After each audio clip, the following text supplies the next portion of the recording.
Good morning. কেমন আছো বন্ধুরা? আমিও ভালো আছি। রেডি হয়ে গেছি। আর আজকে ব্রেকফাস্টে কি আছে চলো দেখিয়ে দিই তোমাদের। এই দেখো, আজকে বানিয়েছি পাটিসাপটা। কালকে বানিয়েছিলাম গাজরের হালুয়া, ওইটা দিয়েই আজকে পাটিসাপটা। পাটিসাপটাটা কিন্তু খুব সুন্দর হয়েছে। এই দেখো, একদম পাতলা, দেখতে পাচ্ছ কত সুন্দর হয়েছে। ভিডিওটা দিয়ে দেবো, তোমাদের যদি ভালো লাগে দেখো। আর সবাই ভালো থেকো। টাটা।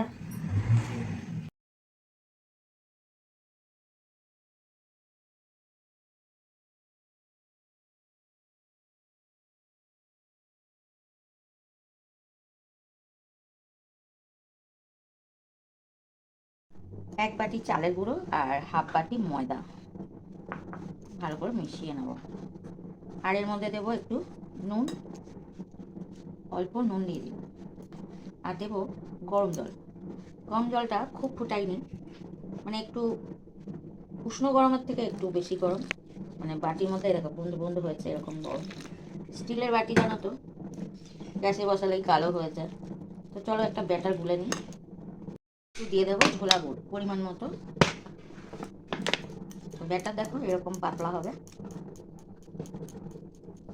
ভালো করে আমি গুলে নিয়েছি। গ্যাসে একটা প্যান বসিয়েছি, প্যানটায় একটু সাদা তেল ব্রাশ করে দিচ্ছি। প্যানটা গরম করার পরে গ্যাসটা আমি একদম কমিয়ে দেব। তো নতুন একটা কাপড়ের টুকরো নিয়েছি, এই যে এক্সট্রা তেলটা মুছে নেব। এবার দিয়ে দেবো এর মধ্যে ব্যাটার। ব্যাটারটা পারফেক্ট হলে আর ঠিক মতো নিয়ম করে করলে একদম পারফেক্ট পিঠে তৈরি হয়। দেখো কত সুন্দর হয়েছে পাটিসাপটা, একটাও কিন্তু ভাঙেনি। তো চলো সবগুলো এভাবে তৈরি করে নিই। গ্যাসের ফ্লেমটা কিন্তু একেবারে কম রাখতে হবে। আর এই যে দেখো একটা সাইডে এই যে আগে আমি তুলে নেব, এরপরে কিন্তু হাত দিয়েই ঘুরিয়ে নেওয়া যাবে। তো প্রথমে এই সাইডটা একটু তোমাকে একটু ঠিক করে তৈরি করে দিতে হবে। এই যে দেখেছো, এবার দেখো হাত দিয়েই তৈরি হয়ে যাবে পিঠে। হয়ে গেল না? তো একটু আমি খেয়ে দেখছি কেমন হয়েছে।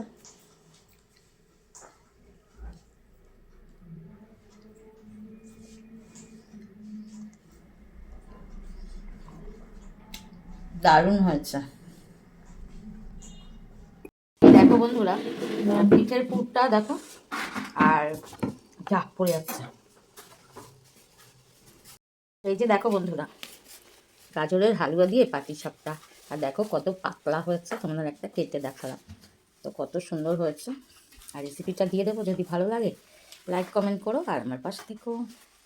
টাটা। এই দেখো।